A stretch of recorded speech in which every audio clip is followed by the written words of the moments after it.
నమస్తే తెలుగు న్యూస్ కి స్వాగతం. నేను రూపానాథెళ్ళ.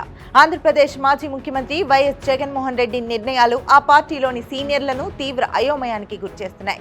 అసలే గత ఏడాది జరిగిన ఎన్నికల్లో ఘోర పరాజయం పాలైన వైసీపీ కనీసం ప్రతిపక్ష హోదా కూడా నోచుకోలేదు. దీంతో వైసీపీ నేతలు క్యాడర్లో నైతిక శౌర్యం బాగా దెబ్బతింది.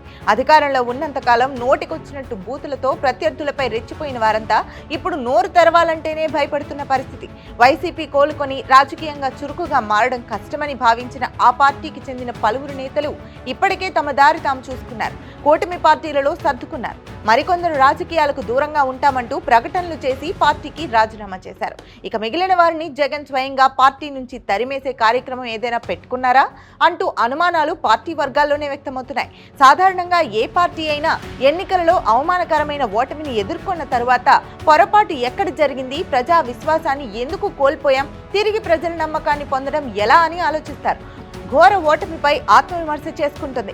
పార్టీని మళ్లీ గాడిలోకి పెట్టడానికి ఏం చేయాలన్న దానిపై సమాలోచనలు చేస్తుంది.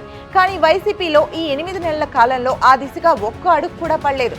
ఓటమికి ఈవీఎం ట్యాంపరింగ్ కారణమంటూ కొన్ని రోజులు, తెలుగుదేశం అధినేత ఆచరణ సాధ్యం కాని హామీల కారణంగానే ఓటమి పాలయ్యామంటూ కొన్ని రోజులు గడిపేసింది.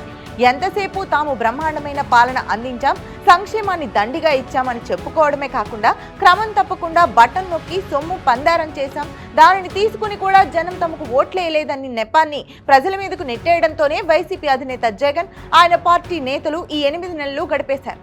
దీంతో పార్టీలో ఉంటే రాజకీయ భవిష్యత్తు ఉండదని పలువురు నేతలు జగన్ కు బాయ్ బాయ్ చెప్పేశారు. అలా వెళ్లిపోవడం అన్నది పార్టీలో అత్యంత కీలక నేత, జగన్ అక్రమాస్తుల కేసులో సహనిందితుడు అయిన విజయసాయి వరకు సాగింది. దీంతో ఇక పార్టీలో మిగిలిన వారిని కాపాడుకోవడానికి జగన్ ప్రయత్నాలు ప్రారంభిస్తారని అంతా భావించారు.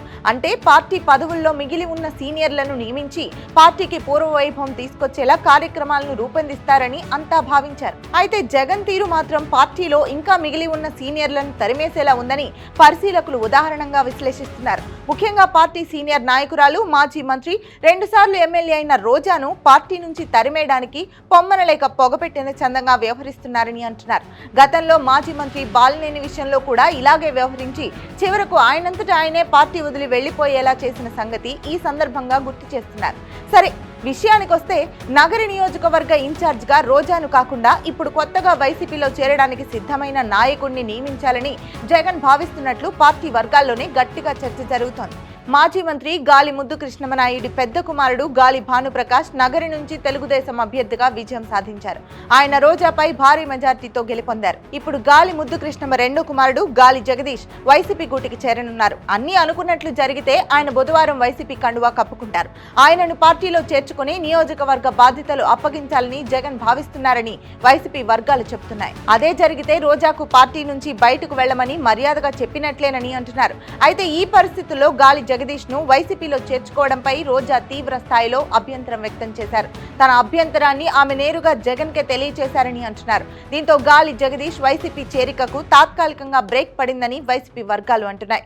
మొత్తం మీద జగన్ వ్యవహార శైలి పార్టీలోని సీనియర్లకు కాళ్ల క్రింద కుంపటి పెడుతున్నట్లుగా ఉందని పరిశీలకులు విశ్లేషిస్తున్నారు.